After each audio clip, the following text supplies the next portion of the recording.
Pertandingan antara kesebelasan Pondok Pesantren Bahrul Ulum dengan Pondok Pesantren Raudatul Ulum di Stadion Merdeka Kota Jombang berlangsung panas.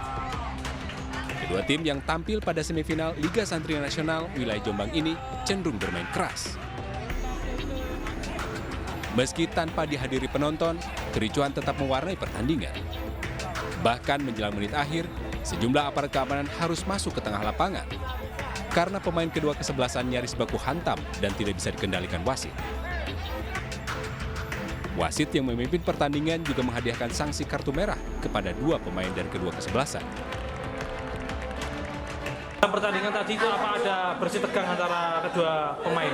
Oh ya sedikit sih, cuma karena masih jiwa muda pasti agak emosi. Ya untungnya tidak terjadi apa-apa. Dalam pertandingan semifinal hari ini, Pondok Pesantren Raudatul Ulum Mojowarno akhirnya unggul 2-0 atas Pondok Pesantren Bahrul Ulum Tambak Beras Jombang. Dari Jombang, Jawa Timur, Muhtar Bagus, iNews melaporkan. Ribuan warga termasuk lansia berdesakan demi mendapatkan sembako gratis di kawasan kampus Akpol Semarang. Warga mengeluh karena harus antri berjam-jam di saat panas terik.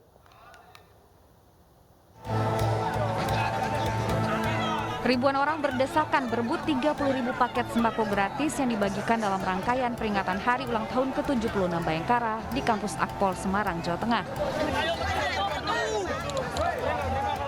Dalam kerumunan, seorang perempuan lanjut usia terjepit ke meja panitia hingga kesulitan bernafas. Warga mengeluh kelelahan karena telah mengantri sejak pagi dengan membawa kupon yang ditukar dengan sembako.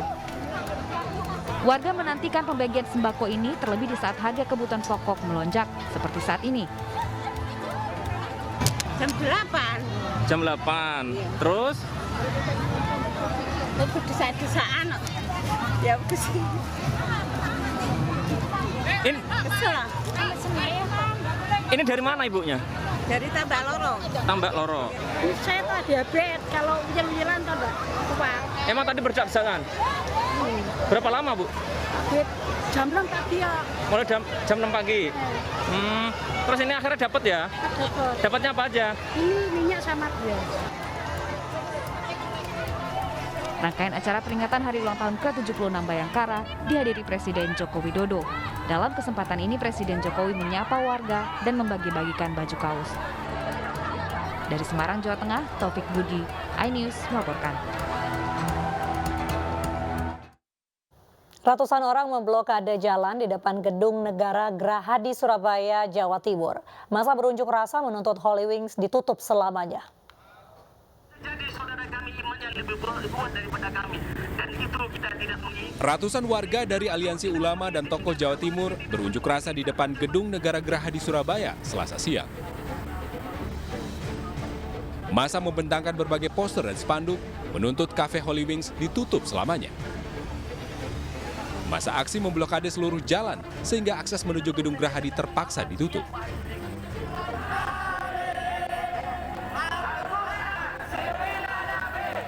Situasi sempat memanas saat ada peserta aksi yang berusaha merusak pagar duri yang dipasang oleh polisi. Namun petugas segera menghentikan dan menenangkan massa. Demi Allah saya tidak mampu kalau melihat Rasulullah dilecehkan. Demi Allah saya tidak mampu kalau melihat Rasulullah dilecehkan. Massa baru mau membuka blokade jalan setelah sejumlah perwakilan diterima oleh Dinas Kebudayaan dan Pariwisata Provinsi Jawa Timur.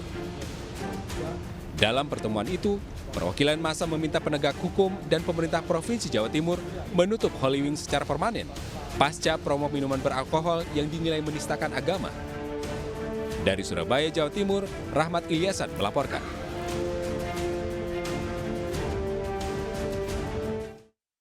Pemirsa, viral di media sosial para wisatawan yang tetap nekat bermain air saat gelombang tinggi di kawasan pantai selatan Gunung Kidul, Yogyakarta. Petugas berjibaku menolong para wisatawan yang terseret ombak.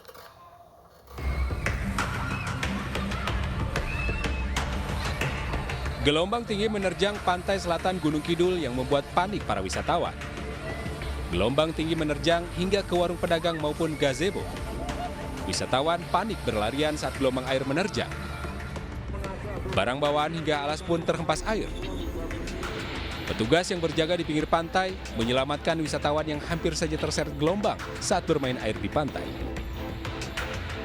Mirisnya, meskipun sudah ada imbauan dari petugas akan datangi gelombang tinggi, namun banyak wisatawan yang acuh tetap bermain air.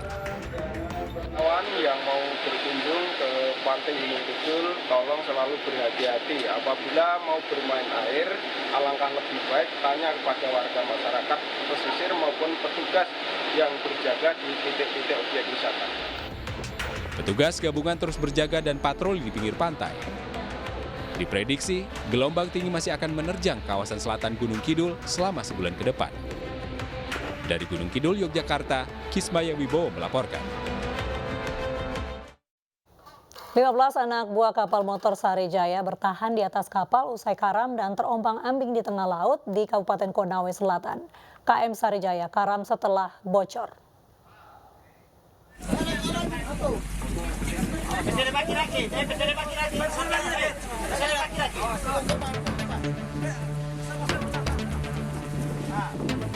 Beginilah kondisi 15 ABK kapal motor Sarijaya yang bertahan saat kapal mereka mengalami kebocoran dan terombang-ambing di perairan Saponda Laut, Kabupaten Konawe, Sulawesi Tenggara.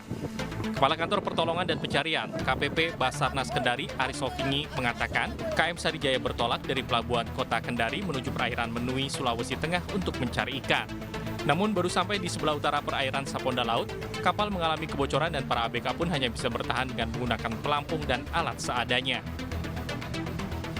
Ada kapal motor nelayan Sarijaya dengan POB 15 orang itu mengalami kebocoran di perairan sebelah utara Saponda, dan pada saat kami menerima informasi atau laporan ini dalam waktu yang bersamaan lewat KM Armawati langsung mengevakuasi terhadap seluruh korban, seluruh POB 15 orang ke Pulau Menui dengan selamat. Para ABK ini diselamatkan oleh KM Armawati yang melintas di perairan Saponda, sementara pakai kapal tenggelam di pantai tersebut. Dari Kendari, Sulawesi Tenggara, Muhtarudin, iNews melaporkan.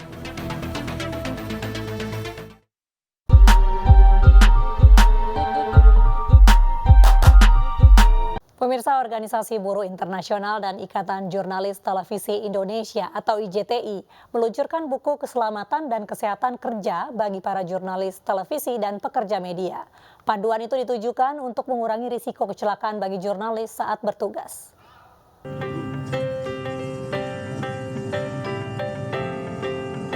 Jurnalis sebagai pekerja tidak luput dari berbagai risiko saat bertugas di kantor maupun di lapangan.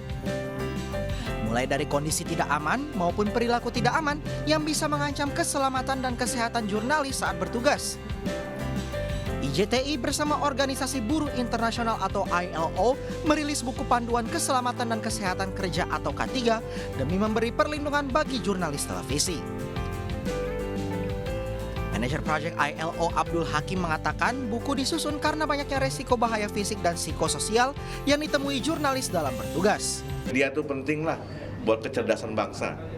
Kalau teman-teman media nggak diselamatkan dan nggak sehat, saya yakin bangsa ini juga nggak pintar, nggak akan semakin pintar. Yang pertama, yang kedua, harapannya supaya teman-teman anggota IJTI juga menyebarluaskan hal yang sama kepada sektor lain, kepada teman-teman atau masyarakat di tempat lain seperti itu. Itu, Mas.